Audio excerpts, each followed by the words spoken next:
गैर मुल्की सिफारतकारों का दौरा एलओसी, भारत का कैंप तबाह करने का दावा बेनकाब।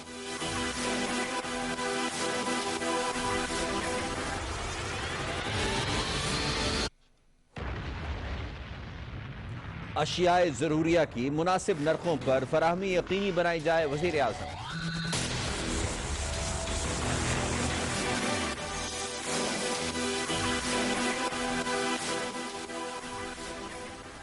बिस्मिल्लाहिर्रहमानिर्रहीम। नाज़रीन अस्सलाम वालेकुम। प्रोग्राम कैपिटल व्यू के साथ मैं हूं यासिर रहमान और मेरे साथ हैं फ़ारूक पुताफी। फ़ारूक, कैसे हैं आप? अल्लाह का शुक्र, आप ठीक हैं? अल्हम्दुलिल्लाह जी, बिल्कुल। हमारे नाज़रीन भी खैरियत से होंगे। 92126439 92126444 ये दो राब्ते के नंबर्स हैं।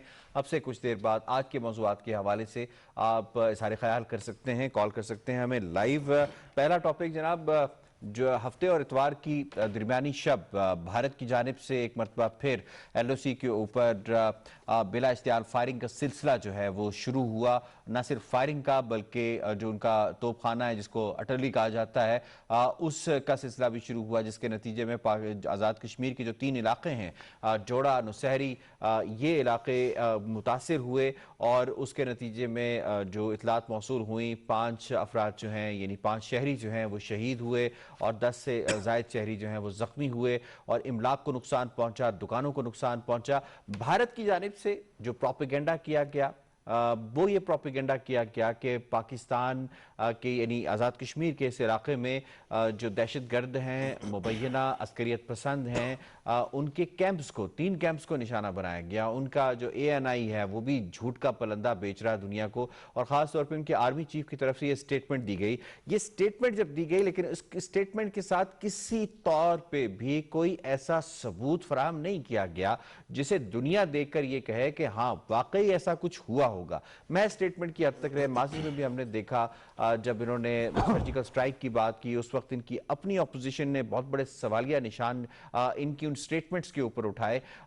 खुद एक बॉलीवुड के एक्टर को भी अपनी जान से हाथ धोने पड़े उनकी इस स्टेटमेंट के ऊपर सवाल उठा के, और उसके बाद फिर हमने देखा कि उनके पास किसी किस्म का कोई मवाद मौजूद नहीं था अपनी बात को साबित करने के लिए, लेकिन उनका जो मीडिया है वो मुसलसल तौर पे ये फॉल्स प्रोपेगेंडा बेचने की कोशिश कर रहा है।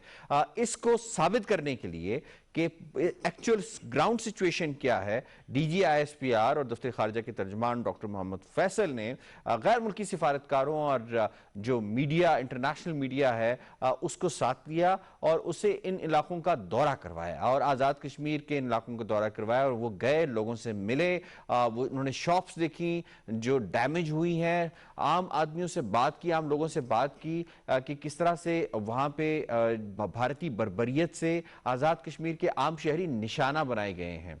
लेकिन पाकिस्तान की जानिब से ये इकदाम, और पाकिस्तान ने एक और स्टांस भी लिया। पाकिस्तान ने भारतीय जो हाई कमीशन उनको भी कहा, जो पाकिस्तान में है, जो डिप्टी हाई कमिश्नर हैं उनके अजय सूर्या जो हैं, उनको बुलाया गया। उन्हें कहा कि जी आप भी आएँ, लेकिन बदकिस्मती से ना उन्होंने आना था ना वो आते। उसकी बुनियादी वजह यह थी कि उनकी नीयत सामने थी, साफ जाहिर थी। फारूक साहब, पाकिस्तान पहले भी जब इन्होंने बालाकोट की बात की थी कि जी हमने 500 जो दहशतगर्द हैं उनको निशाना बनाया और जिनको तरबियत दी जा रही थी उनको निशाना बनाया, उसके बाद पूरी दुनिया को पाकिस्तान ने दिखाया, पूरी दुनिया का मीडिया लेके गए, सिफारतकारों को लेकर गए। इसी तरीके से आज दूसरी मरतबा, इससे पहले भी एक दफ़ा हुआ, पाकिस्तान की जानिब से दिया गया था। क्या इंडिया के लिए, अगर इंडिया की किसी बात में कुछ अगर जरा सी भी सच्चाई होती तो उसके पास कुछ सबूत तो होता, कुछ होता, मैं स्टेटमेंट से आप दुनिया को कैसे यकीन दिलाएंगे कि पाकिस्तान ने ये किया है या पाकिस्तान की जानिब से ये हो रहा है? यासिर साहब, बहुत बहुत शुक्रिया। मेरे ख्याल में आज का दिन और कल का दिन जो है वो हैरान कुन था और अफसोसनाक भी था। और उसकी वजह अगर आप देखें, Indian media, Indian intellectuals, Indian retired journal, उस सारे के सारे लकी कतारें बना के अपने आर्मी चीफ की स्टेटमेंट को साबित करने की कोशिश कर रहे थे। उसके बाद पाकिस्तान ने एक बहुत उम्दा काम किया, पाकिस्तान एम्बेसडर्स को लेकर गया वहाँ पे। अच्छा, उसके बाद क्या हुआ, और वो भी बड़ा आपको इंटरेस्टिंग लगेगा। चंद तस्वीरें आई हमारे सामने, उसके बाद इंडियंस ने कहना शुरू कर दिया इसके अंदर ये एम्बेसडर है, वो नहीं है। उसके बाद हमने देखा कि क्योंकि हुकूमत पाकिस्तान तो सबको लेके गई थी, आपको जो है ना चाइनीज एम्बेसडर नजर आ गए, बाकी लोग नजर आ गए। हाँ जी, ये बड़े मेजर लोग थे। अच्छा, जो इंडिया की वो थी ना, तलमीहात थी और इफ्स एंड बट्स थी, वो बढ़ती रहेगी। अफसोस क्यों होता है? Indian army is suppose to be a very professional army, right? अच्छा, दूसरी साइड पे इंडियन मीडिया भी एक जमाने में बड़ा प्रोफेशनल हुआ करता था। अब उसको क्या हुआ है, ऐसी दीमक लग गई है कि उसने अपने कोर को भी खाना शुरू कर दिया है। अब मिसाल के तौर पे कल जो है ये क्लेम आया कि ये कुछ हुआ है, और उसके साथ साथ कल ही के दिन महाराष्ट्र में और हरियाणा में इलेक्शन थे इंडिया के अंदर। Exactly. और अमेजिंगली अगर दहशतगर्दों के कैंप्स का कहते हैं तो ये वो कौन से कैंप्स हैं जो हमेशा इलेक्शन के दिन या इलेक्शन से एक दो दिन पहले इनको आइडेंटिफाई होते हैं, ठीक वेरी है? राइट। जब आप ये देखते हैं तो उसके बाद मुझे भी आदत है कुरेदने की, तो मैंने कुरेदा। पता जी ये चला कि जनरल बिपिन रावत जो है वो 31 दिसंबर को रिटायर हो रहे हैं 62 साल की उम्र में, ठीक है? अब मामला ये है कि उनका पहले भी जब उनको प्रमोट किया गया था तो इंडिया का एक असूल है कि सीनियर मोस्ट जनरल जो है वो आर्मी चीफ बनता है, और उनको वो 2 नंबर थे तो दूसरे नंबर से उनको प्रमोट करके भाई साहब को बनाया गया। उसके बाद से उन्होंने बड़ी अवभगत की बीजेपी की। अब ये है क्योंकि वो रिटायर हो रहे हैं और 62 साल उनका सुपर एनुएशन टाइम है, एक नई पोस्ट क्रिएट की गई है सीडीएस की, चीफ ऑफ डिफेंस स्टाफ, और उनको बनाना चाहते हैं या वो बनना चाहते हैं। और जो उस पोस्ट के टीआरस लिखने वाले हैं उनका नाम है अजित डोभाल साहब। अजित डोभाल साहब तशरीफ रखते हैं और वो जो है ना इनके ऊपर प्रेशर लेके बैठे हैं। और यहाँ पे आर्मी चीफ जो है सिर्फ अपनी एक्सटेंशन के लिए इंडिया के अंदर वो पूरी इंडियन फौज के प्रोफेशनलिज्म को उसने मट्टी में मिला दिया। जब ऐसा सब कुछ होता है तो फिर खास तौर पे हमारी फॉरेन पॉलिसी, हमारी जो इंफॉर्मेशन पॉलिसी है उसकी इफेक्टिवनेस आपको नजर आती है। ठीक। इंडिया की तरफ से झूठ आते हैं कि F-16 गिरा दिया गया, कि जी फलां हो गया, फलां चीज कर दी गई। आज तक वो किसी चीज को सब्सटैंशिएट नहीं कर पाए। हमने किया है, हमने उनका वॉकिंग टॉकिंग एविडेंस उनके हाथ में पकड़ा है।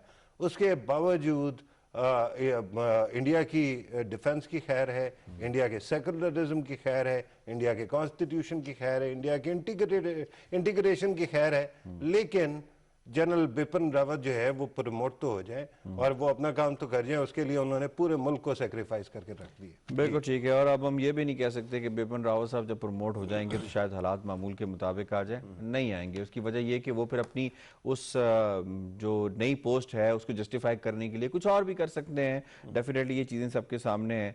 अब भारतीय सिफारतकारों का जो रवैया है वो बड़ा इनडिफरेंट सा किस्म कह सकते हैं टूवर्ड्स देयर आर्मी चीफ। जब उनका आर्मी चीफ ये बयान देता है तो भाई अपने बयान को साबित करने के लिए, अपनी आर्मी चीफ के पीछे खड़ा होने के लिए, उसको क्या कह सकते हैं, उसकी बात को एंडोर्स करने के लिए आप आ जाते और आप आके देखते कि कौन से जो ट्रेनिंग कैंप्स हैं जिनको निशाना बनाया गया वो 3 कैंप्स हैं, कोई एक कैंप ही दिखा देते और किसी एक कैंप की निशानी ही दिखा देते। आप तो यहाँ पाकिस्तान में पोजीशन हैं, यहाँ पोस्टेड हैं, तो आप अपने साथी एहलकारों, अपने जो सफारतकार इनके साथ जाते।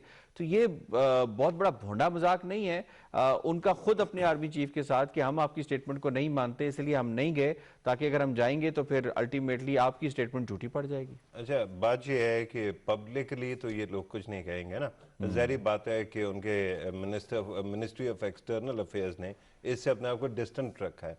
लेकिन जब प्राइवेटली बात करते हैं ना लोगों से तो ये कहा जाता है कि वो जी डोमेस्टिक ऑडियंस के लिए, अपने इलेक्शन के कंजम्पशन के लिए। और मुझे समझाए, ये दुनिया की वाहिद जमहूरियत है जो कि अपने कॉन्स्टिट्यूशन को तकरीबन मुअत्तल करके अपने सुप्रीम कोर्ट को एक साइड पे रख के काम करती है। अच्छा, ये दुनिया की वाहिद डिफेंस पॉलिसी है कि इलेक्शन जीतने के लिए आप दूसरे मुल्कों के ऊपर हमला करने की कोशिश करते हैं। जब आप इस मेंटालिटी को देखते हैं तो आपको पता चलता है कि दुनिया सिर्फ पाकिस्तान नहीं, ये रीजन नहीं, पूरी दुनिया कितने बड़े अजाब के अंदर फंस गई है मोदी जैसे बंदे को वजीर आजम इंडिया का बना के। और ऐसे वक्त में अब ये हालात जो है ये सारे तमाशे चलते रहेंगे। इंडिया का फॉरेन ऑफिस जो है वो इस वक्त उसका भी एक मसला हो गया। जब पिछली मोदी की पिछली हुकूमत थी तो उस वक्त जो है फॉरेन मिनिस्टर जो थे वो आपको पता है कौन थी, सुषमा स्वराज थी। लेकिन उनको जो है ना अंडरकट किया गया क्योंकि मोदी जी ट्रस्ट नहीं करते हैं ऐसे लोगों को जो कि अपनी हैसियत को रखते होते हैं। तो उन्होंने उस जमाने के फॉरेन सेक्रेटरी के साथ मिलके अपनी पॉलिसी चलाई। अब उस फॉरेन सेक्रेटरी को उठा के इन्होंने बना दिया है फॉरेन मिनिस्टर, और नीचे से जो उनका सारे के सारे केपेबल लोग थे वो या तो रुल गए हैं या निकाल दिए गए हैं या छोड़ गए हैं या फिर वो छोड़ जाएंगे। तो ऐसे वक्त में इंडिया का फॉरेन ऑफिस भी बिल्कुल अपने आप को नुकसान देने के लिए बैठा है और कुछ नहीं कर सकता। हमने आज तक हम अंग्रेजी की एग्जांपल देते थे इंडिया के फॉरेन ऑफिस की, अब उसकी इतने टाइपों की गलतियां होती हैं और उसकी लैंग्वेज इतनी ज्यादा अजीबो गरीब होती है कि आप हैरान हो जाएंगे। ये बेसिकली इंटरेस्ट शो करता है कि उनका अपने काम के हवाले से कितना ही है, उन पे दूसरे लफ्जों में उन पे दबाव कितना है झूठ को सच और सच को झूठ साबित करने का। अस्सलाम वालेकुम, कौन कहां से बात कर रहा है जी, तारुफ करवाइएगा। मैं वालेकुम अस्सलाम, मैं अली बात कर रहा हूँ कराची से। जी अली, तारिक रोड से। वालेकुम अस्सलाम, फरमाइए क्या कहेंगे। टेलीविजन सेट की आवाज बंद कर दीजिए अली साहब। जी जी मैंने आवाज बंद कर दी है। सर आप मेरी अफवाज पाकिस्तान से एक अपील है कि इंडिया को आप एक सही तरीके का सबक सिखाएं। जो इसने हमारे साथ 70 साल से ये ज्यादतियां कर रहा है एलओसी पे और कश्मीर में हमारे मुसलमान वो बहन भाई हैं, तो इसको कोई बेहतरीन सबक सिखाएं जो हमेशा के लिए हमारी इससे जान छूट जाए। देखें अब हमारी जो है मुल्क में ये सीपैक का मंसूबा शुरू हुआ है और भी बाहरले ममालिक आ रहे हैं, तो ये हमारी तरक्की में भी रुकावट बन रहा है और हमारी पूरी यानी कि मुसलमानों के साथ ये बहुत कश्मीर में हमारी माओ बहनों के साथ ज्यादती कर रहा है। अच्छा, मेरी आपसे अपील है इस पीटीवी बड़ी मेहरबानी साहब। मेरे ख्याल में हमारे सारे पाकिस्तानियों का जज्बा ऐसा ही है, लेकिन मामला ये है कि आपका जो दुश्मन है ना वो अपने पिछले 70 साल की कार्रवाई की वजह से उसके अंदर बहुत सारी ताकतें मौजूद है, उसने दुनिया के अंदर अपना रसूख बनाया और अब वो एक जाल बिछा के बैठा है। वो ऐसे रैशनल काम करता है कि हम बेट लें ताकि हम जो है ना लड़ाई शुरू करें और फिर दुनिया भूल जाए कि पिछले 78 दिनों से कौन जुल्म कर रहा है कश्मीर के अंदर, और फिर सारा इल्ज़ाम या तो पाकिस्तान पे आ जाए या पाकिस्तानियों पे आ जाए। पाकिस्तान जो है वो बड़े अच्छे तरीके से उनका जवाब देता है। जहाँ पे वो झूठ बोलते हैं हम उनका झूठ सामने कर देते हैं, खोल के दिखा देते हैं। जहाँ पे इंडिया कोई ज्यादती करने की कोशिश करता है उसका जवाब फिर हम वो बालाकोट वाला जवाब देते हैं और वो आपके सामने है। राइट, दुनिया में आजकल के दिनों में अपनी ताकत को हर जगह पे कहते फिरना कि मेरे पास बड़ी ताकत है हमेशा नुकसान होता है। जब कोई कन्फ्रंटेशन आती है तो हम जवाब देते हैं, लेकिन इंडिया के जाल में हमने नहीं आना। जी कोई कॉलर आ गया, जिस्म बड़ा हो गया, दिमाग छोटा हो गया। अस्सलाम वालेकुम, कौन कहां से बात कर रहे हैं जी? अब तो सब सुमरो बात कर रहा हूँ शिकारपुर से। जी सुमरो साहब फरमाइए। सर ये के जितने भी सफीर आए हैं इनसे एक एक लेटर सेक्रेटरी जनरल यूएनओ को भेजना चाहिए और एक कापी हमारे सफारत खाने में कि इस तरह का मुल्क सब कॉन्टिनेंट में रह रहा है जो जंग का माहौल पैदा कर रहा है।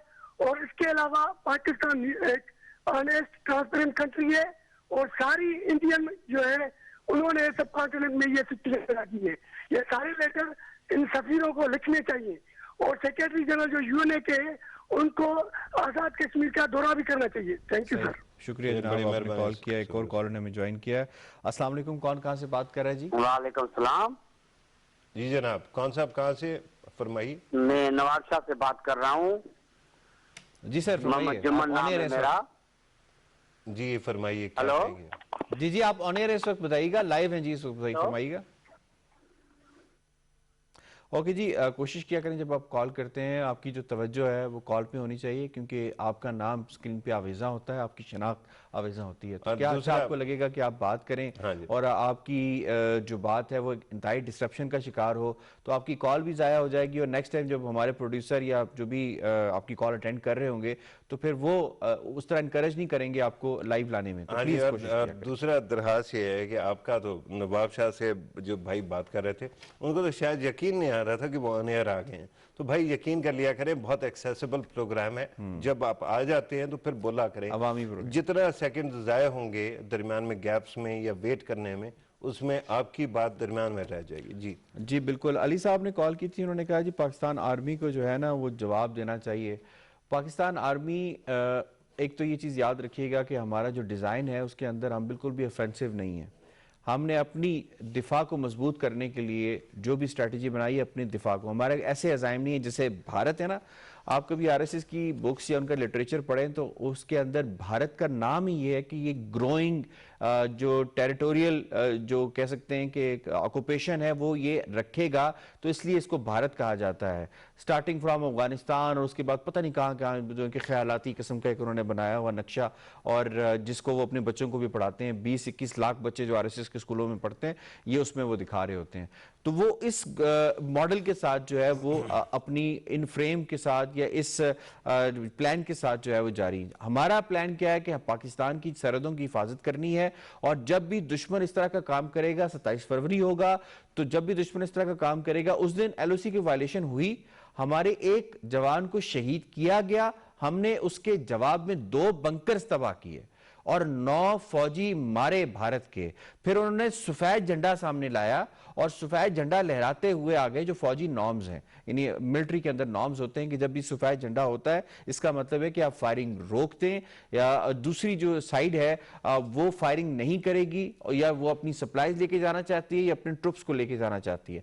तो उन्होंने वहां से वो 9 लाशें उठाई सफेद झंडा दिखा के। तो इससे ज्यादा बिफिटिंग रिस्पॉन्स क्या हो सकता है? तो वो अभी तक अपने उस गम को मिटाने के लिए, अपने उस रंज को मिटाने के लिए एक नई थ्योरी साइडलाइंस के ऊपर ले आए, जिसमें वो 3 कैंपस की बात करते रहे। तो मेरा ख्याल है अली साहब, खबरों पे नजर लाजमी रखा करें, बजाय इसके कि हम इंडियन मीडिया को देखते रहें, उनके प्रोपेगेंडा को देखते रहें। आप ये देखा करें कि आपका मीडिया क्या कह रहा है। डीजीआईएसपीआर की जो ट्वीट्स होती हैं बिल्कुल टाइमली और बर वक्त होती हैं। अस्सलाम वालेकुम, कौन कहां से बात कर रहा है जी? सर मैं चौधरी अजहर सी बात कर रहा हूँ बिंदरजाद कश्मीर से। जनाब हुक्म कीजिए। सर मैं बॉर्डर लाइन पर ही हम रहते हैं जनाब, जाद कश्मीर में, जहाँ पर पहले फरवरी में जो जहाज गिरा था, 2 जहाज हमारे, हमने वो अभी लंदन को हमने पकड़ के दिया था। ठीक है।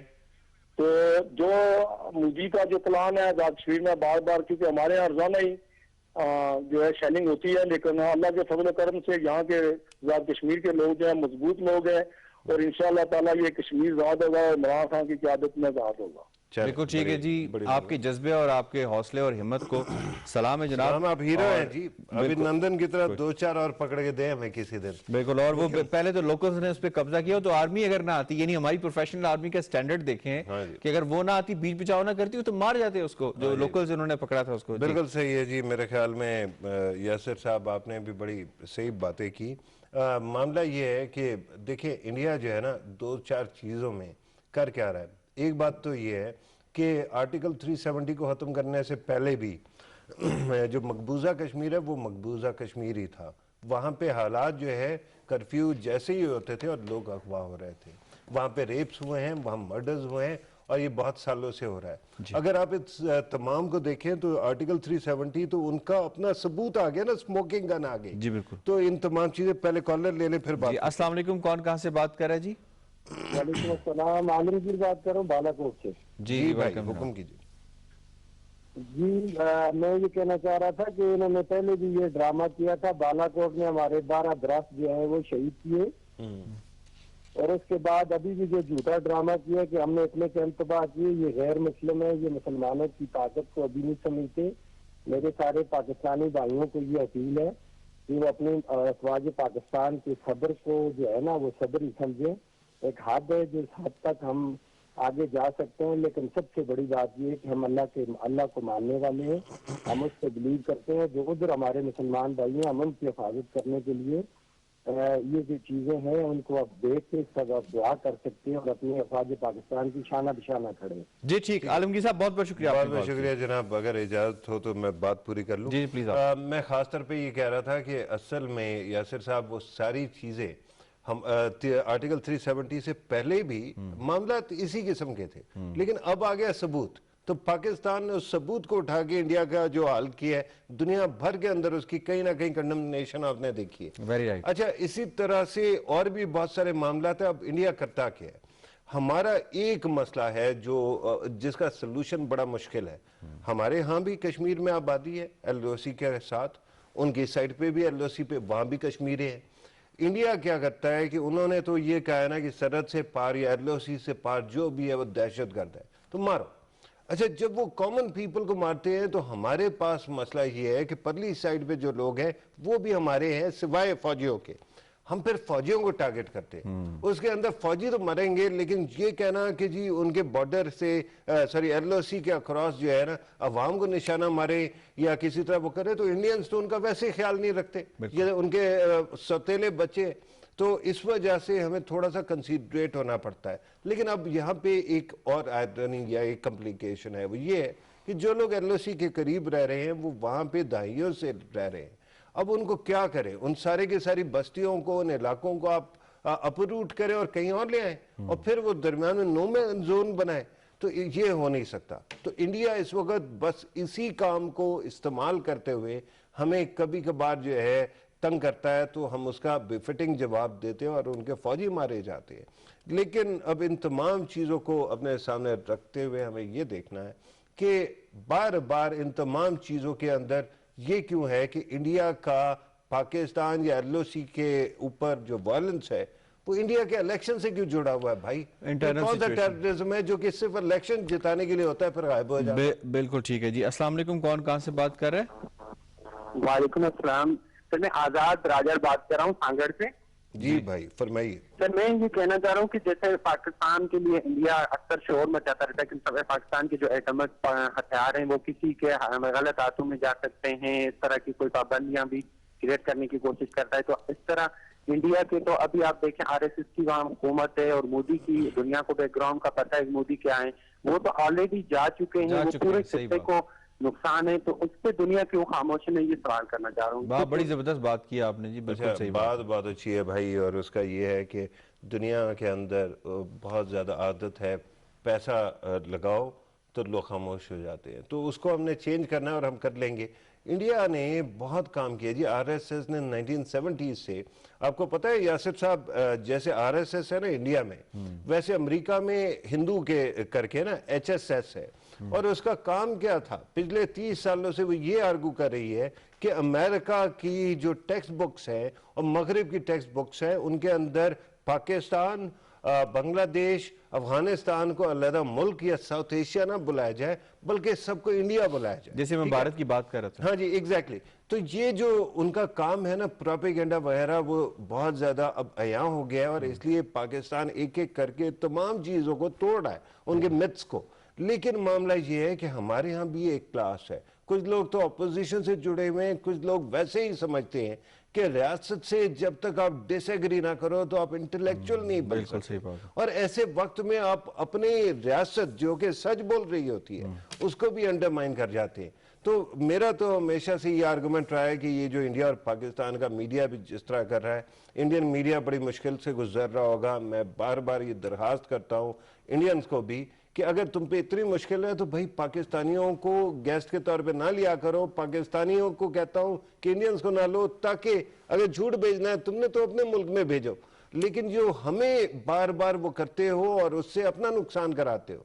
अब वो जमाने गए कि इंडियंस जो है वो झूठ बोलेंगे और पाकिस्तान उसको पकड़ने के लिए नहीं बैठा हो। जी अस्सलाम वालेकुम, कौन कहां से बात कर रहे हैं? नासिर यासीन बात कर रहा हूँ इस्लामाबाद से। जी जी यासिर साहब और फरूख खान पिताजी साहब, अस्सलाम वालेकुम। वालेकुम अस्सलाम। मैं सिर्फ इतना कहना चाहूंगा कि हमारे वजीर आजम ने जब जनरल असेंबली में खिताब किया था तो कुछ रिजर्वेशन रखे थे कि इंडियन आर्मी और इंडिया की तरफ से प्रोपेगेंडा किया जा सकता है, और उसका एक वाज़ेह सबूत जो है वो अब मिल गया है हमें। और बहुत ही अच्छा किया हमारे मतलब गवर्नमेंट ने के सफीरों को लेके गए वहां पे। दूसरा इंडियन साइड जो थी वो बिल्कुल खामोश रही और एक किस्म की ये शिकस्त थी उनकी। सफारती महाज पे इंडिया बिल्कुल पाकिस्तान से बहुत पीछे चला गया है और वाकई में मार खा रहा है। इमरान खान ने जो कहा था वो इम्प्लीमेंट करके दे रहे हैं इस कौम के लिए, और हमें देखे इसकी इज्जत करनी चाहिए इमरान खान की। ये ना हो इमरान खान हमें फ्यूचर में और कोई नहीं मिलने वाला, ये जहन में रखिएगा।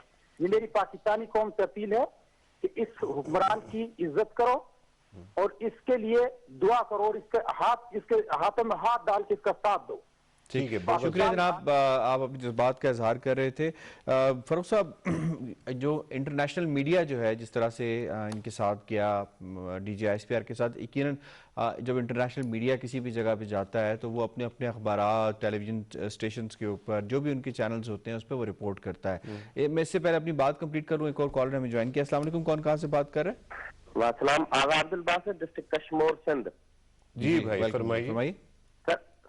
सर मुझे ये कहना था कि हमारे पाकिस्तान में केबल नेटवर्क चल रहा है, जो हमारे घर में छोटे बड़े बच्चे सारे देखते हैं टीवी, ज्यादातर इंडियन चैनल चल रहे हैं, जबकि इंडियन कल्चर भी हमारे पाकिस्तान में चल रहा है, जबकि वो हमारा दुश्मन मुल्क भी है। और इस वक्त कश्मीर में वो जो जुल्म कर रहा है वो भी पाकिस्तानी सारे देख रहे हैं। अभी इस पे पाकिस्तानी अवाम, बल्कि हम खुद भी अपने इलाके में रैली निकाल चुके हैं, फिर भी इसके बावजूद भी हम सारे पाकिस्तानी इंडियन चैनल देखते हैं। ये कौन सा तरीका है? ये मुझे समझ ही नहीं आता, आपसे ये पूछना था। और इसी प्लेटफॉर्म से मैं आवाम से भी ये मैसेज करना चाहता हूँ, बासित साहब हम इंडियन को कहते हैं कि वो हमारे ठीक, दुश्मन आपका हैं, पॉइंट आ लेकिन- गया बासित साहब, बहुत बहुत शुक्रिया, आपने कॉल किया। और यकीनन कुछ देर पहले हम यही बात कर रहे थे इंडियन मीडिया के हवाले से कि जब भी आप देखें आपकी स्टेट, आप अपनी स्टेट को कह सकते हैं कि उसकी पुश्तिबानी करें, जैसे फारूक साहब अक्सर बात करते हैं, और अपनी स्टेट की बात को उस पर यकीन करें बजाय इसके कि इंडियन प्रोपेगेंडा, झूठा फॉल्स प्रोपेगेंडा जो है उस पर बात करके फिर उसके बाद लोगों की यकीनन वो आजकल 5th जनरेशन वॉरफेयर अक्सर हम बात कर रहे होते हैं अपने प्रोग्राम के अंदर कि उसके अंदर यकीनन काम ही यही है कि ओपिनियन को चेंज किया जाए, परसेप्शंस को चेंज किया जाए, जो भी सच है उसको झूठ और झूठ को सच कैसे दिखाया जाए, यकीनन उसके लिए वीडियोस जो हैं उसको भी किया जाता है, लेकिन हकायक को छुपाया नहीं जा सकता। इसलिए आप अपनी स्टेट पे भरोसा करें। आप अपनी बात जो कॉल से पहले कर रहे थे जी, मैं पूरी सिर्फ करिए, एक फिर बात मैं भी करके कंप्लीट कर लेता हूं।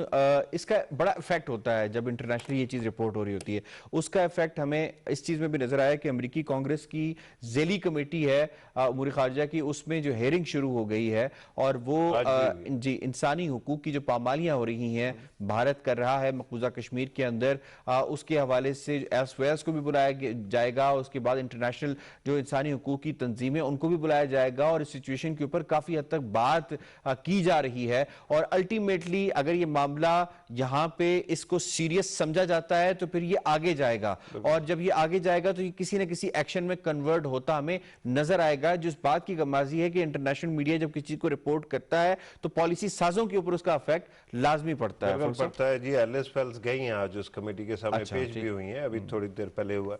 लेकिन बहरहाल मैं जो बार बार कहता हूं और वो ये है कि प्रोपेगेंडा, अभी आपने कहा बासित साहब के इंडियन कल्चर को हम प्रमोट करें, भाई इंडियन कल्चर नाम की कोई चीज नहीं है। महाराष्ट्र का अपना कल्चर है, लखनऊ का अपना कल्चर है, दीगर जगहों का अपना है। India is not a country, India is a mix of many countries, ठीक है। तो आपके यहाँ जो असल इंडिया का जो खूबसूरत कल्चर है वो तो आने नहीं देते। वो तो सिर्फ मुंबई में और दिल्ली में बैठ के जो 4-5 बंदे जो काम कर रहे हैं, फिर वो कल्चर नहीं है, वो प्रोपेगेंडा है और आपके घरों में आता है। उसका एक सोल्यूशन है, और मैं बार बार ये कहता हूं कि वो जो बुजुर्गों ने भी फरमाया कि अंधेरे को अगर ये बुराई को वो करना हो तो अच्छाई से ताको। इसका मतलब ये है कि इंडियन जो यूएसपी है वो क्या है इंडियन प्रोपेगेंडा का, कि वो आपकी जबान बोलते हैं या आपसे मिलती जुलती जबान बोलते हैं। अगर आपने अपनी एंटरटेनमेंट इंडस्ट्री को खड़ा कर लिया और वो फिर खुल ढुल के और अच्छे एंटरटेनमेंट की, तो फिर इंडिया को कौन देखेगा भाई। स्टोरी लाइन पे थोड़ा काम करने की जरूरत है, एक्टिंग पे करने की, प्रोडक्शन वैल्यूज को हम बहुत कुछ कर सकते हैं। इंडिया को इतना भगा देंगे कि जैसे टर्की ने सारी दुनिया के अंदर एंटरटेनमेंट के ऊपर अच्छा खासा गलबा किया है, हम भी कर सकते हैं, इंशाल्लाह करके दिखाएंगे।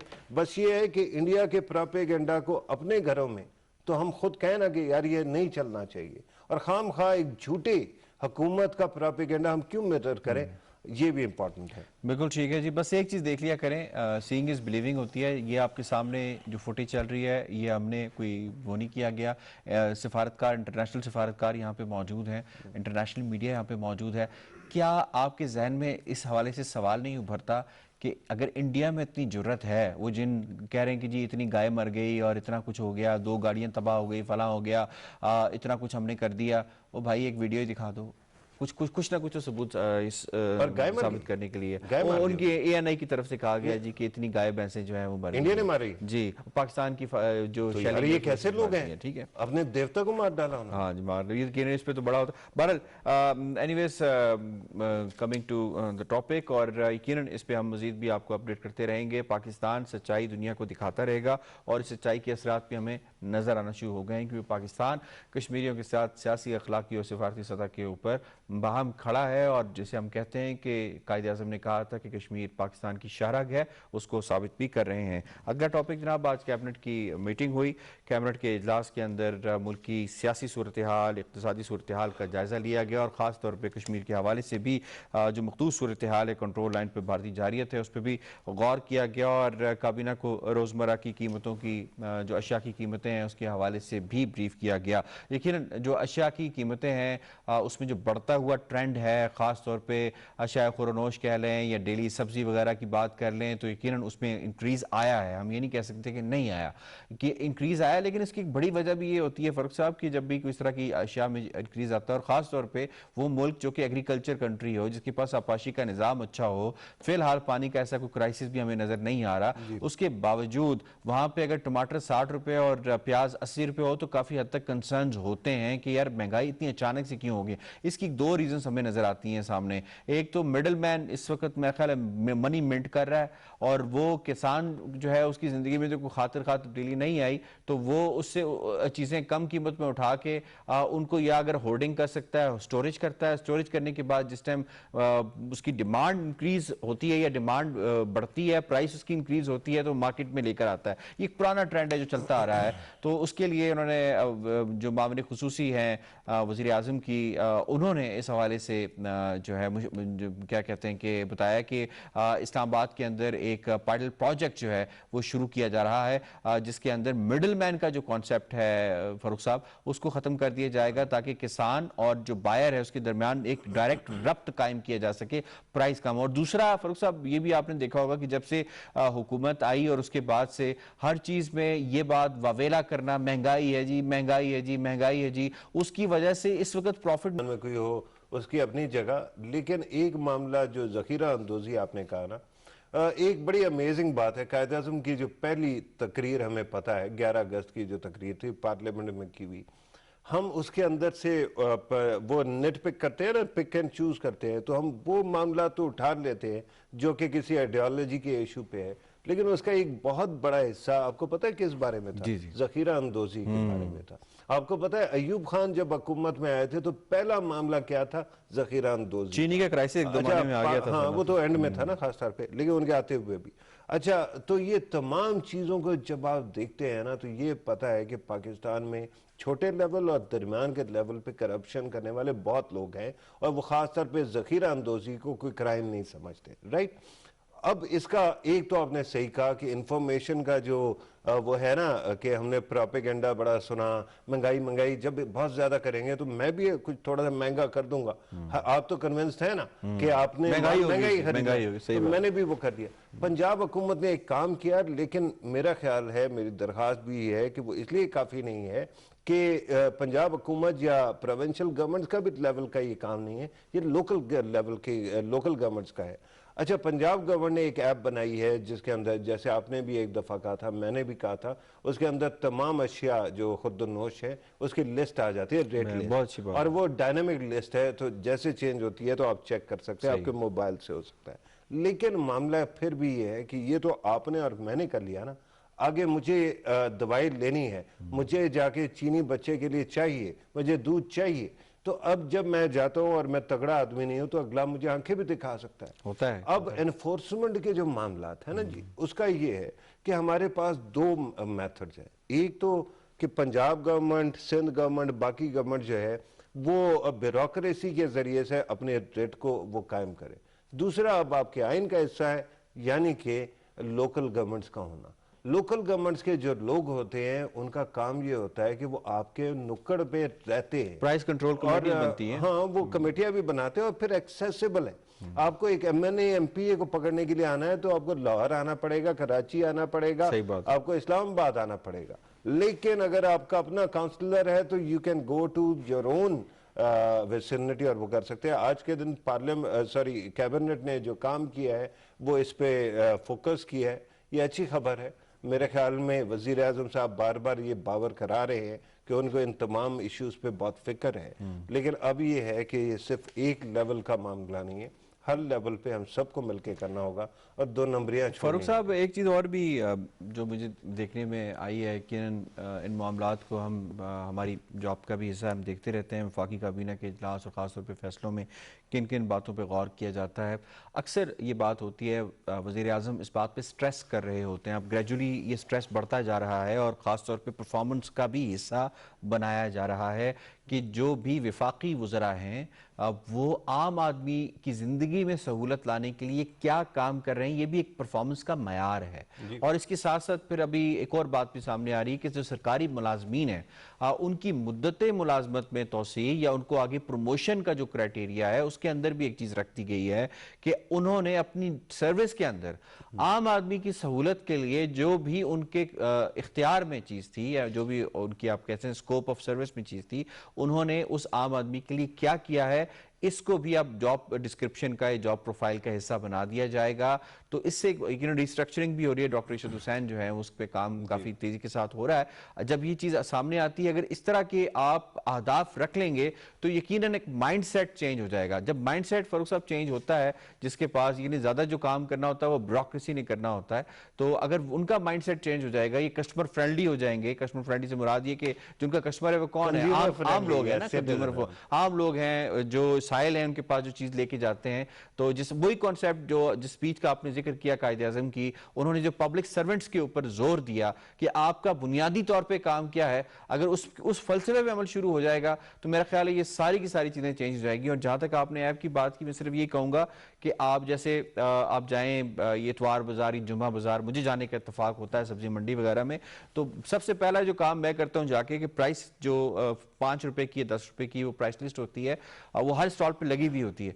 आप जाते हैं उस पर प्राइस लिखी होती है। अक्सर औकात ये होता है कि जो वहाँ पे दुकानदार बैठे होते हैं फारूक साहब, वो प्राइसेस में 10, 15, 20 रुपए इंक्रीज करके लोगों को बताते हैं और सिर्फ इग्नोरेंस की वजह से लोग वो एक्स्ट्रा अमाउंट पे कर रहे होते हैं। तो अगर आप अपनी जिम्मेदारी का एहसास करते हुए कि आपको नुकसान होगा, आपकी जेब से एक्स्ट्रा पैसा जाएगा, आप वो प्राइस लिस्ट एक दफा ले लें और फिर उसके बाद उन्हीं बाजारों के अंदर, ये सस्ते बाजार, इस तरह के बाजार होते हैं, उन बाजारों के अंदर इन्फोर्समेंट के लोग भी बैठे होते हैं, उनको जाके शिकायत दर्ज करवा दें कि जी मैं फलां स्टॉल पे गया था और ये एक दफा करके तो देखें।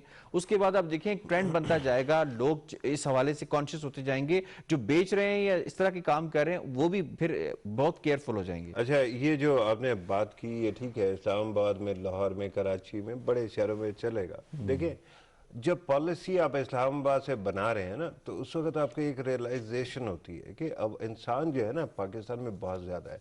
21-22 करोड़ इंसान कोई कम नंबर नहीं है, ठीक है ना। उनके लिए पॉलिसी बनानी है, आइन ने उसके लिए तय दर तय हुकूमतें रखी हैं, तो उसके अंदर फिर सिनर्जी की ज़रूरत होती है। पीएम या फेडरल गवर्नमेंट वो कर सकते हैं, एम्फेसाइज कर सकते हैं, सारी चीज़ें कर सकते हैं, लेकिन इवेंचुअली आपको लोकल लेवल को बहुत स्ट्रेंथन करना पड़ेगा। और ख़ास तौर पे पंजाब में जहां आबादी का 50% रहता है, राइट। अच्छा, उसके अंदर आप ब्यूरोक्रेसी की भी सही बात कर रहे थे। मैं जब पीटीवी में आया और मैंने ज़्यादा करीब से देखना शुरू किया मुख्तलिफ ब्यूरोक्रेसी को, तो मुझे हैरत हुई कि हम लोग बाहर बैठ के क्या समझते थे और वो कितना काम करने वाले लोग हैं। मामला ये है कि आपकी ब्यूरोक्रेसी के जो TORs अब इशरत साहब रीराइट कर रहे हैं या उसके ऊपर काम करेंगे, वो बहुत ज़रूरी है। उसकी वजह है कि आपने 1947 से एक अजीब सा वो जो है ना मलगूबा बना लिया, मिक्सचर बना ली है। कुछ ब्रिटिश लॉज को वो रखा हुआ है, कहीं पे कुछ और वो है ना, वो बहुत ज़्यादा उनके जो ऑब्जेक्टिव्स हैं उनमें ना पीपल फ्रेंडली भी नहीं हो सकते बहुत ज़्यादा, और बहुत ज़्यादा एफिशिएंट भी नहीं हो पाते। एफिशिएंट लोग जो है वो सफ़र करते हैं इस सिस्टम में। तो जहाँ तक आपने कहा ना कि अवाम दोस्ती के लिए उनके ऑब्जेक्टिव्स में रखा जाएगा, तो भाई ब्यूरोक्रेसी जो है वो गोल ओरिएंटेड काम करती है। अगर आप उसकी एडमिनिस्ट्रेशन की तरफ से या उनके सुपीरियर की तरफ से पीपल फ्रेंडली ऑर्डर्स आएंगे तो तभी वो पीपल फ्रेंडली काम कर सकेंगे।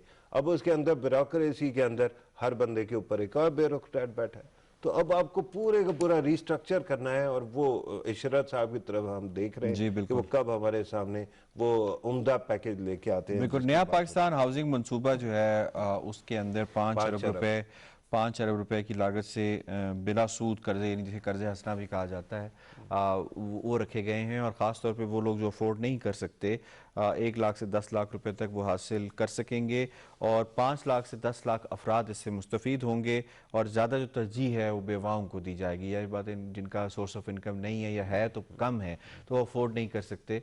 तो ये एक अच्छी बहुत ज़बरदस्त चीज़ है। पाकिस्तान जो हाउसिंग का मंसूबा है इस पर काफ़ी हम बात यकीन कर भी चुके हैं और आगे ऑन ग्राउंड ये चीज़ें हमें आती नज़र आ रही हैं। ग्रेजुअली इसके अंदर एप्लीकेशन बहुत ज़्यादा मौसूल हुई हैं। पाकिस्तान में तकरीबन फ़ारूक साहब 1 करोड़ घरों की कमी है जो एक एस्टिमेट के मुताबिक है। अब तो किरण इससे भी तादाद ज़्यादा हो गई है। तो अगर 1 करोड़ घरों की कमी है तो इसके ऊपर जो है अगर काम होता है और सस्ते घर बना के दिए जाते हैं, कार खैर भी है, लेकिन उसके साथ साथ पाकिस्तान की जो मईशत का पहिया है उसको भी बहुत ज़्यादा इससे फ़ायदा होने वाला है। तो हुकूमत की जानिब से इस तरह का पैकेज देना अल्टीमेटली ये पाकिस्तान की इकॉनमी के लिए भी अच्छा है, पाकिस्तान की आवाम के लिए भी अच्छा है। उनको एक छत मिल जाएगी, सस्ते दामों मिल जाएगी और अल्टीमेटली अब उन लोगों के लिए खास तौर पर पूरे से तो पुअर जो अफोर्ड नहीं है, बड़ी बेदिली से इसको टच करता है। ये बहुत सारे तो ट्विटर और फेसबुक के ऊपर इनके ऊपर मजाक बनाने के लिए बैठे होते हैं। अच्छा काम कोई हो जाए उसके ऊपर हमने सिर्फ और सिर्फ जुगतें मारनी और कुछ नहीं करना। लेकिन जो टेलीविजन चैनल्स हैं उनमें 2 किस्म के होते हैं। अगर आपने किसी को खुश करना है तो आप एक जो है रिपोर्ट छाप दे जिसके अंदर तारीफी वो जुमले हो, लेकिन जो डेप्थ और इंटेलेक्चुअल सपोर्ट की हालत है, आज मैं देख रहा था एक आर्टिकल कहीं छपा हुआ था, आपको पता होगा नोबेल प्राइज मिला है डफलो को ना, और वो बैनर्जी को।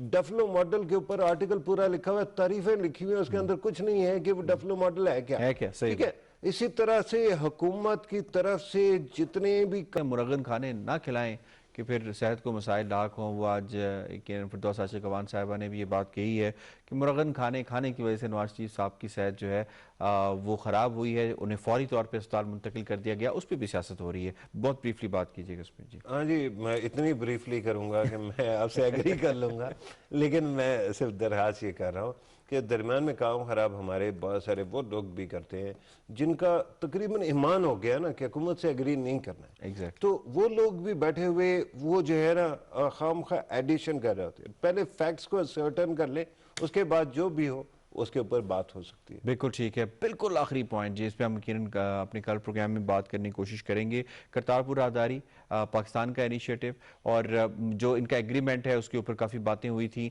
लेकिन फाइनली ये लगता है कि भारत की जानिब से एग्रीमेंट पाकिस्तान की जानिब इनिशिएटिव जो ड्राफ्ट था उसे एक्सेप्ट कर लिया गया है।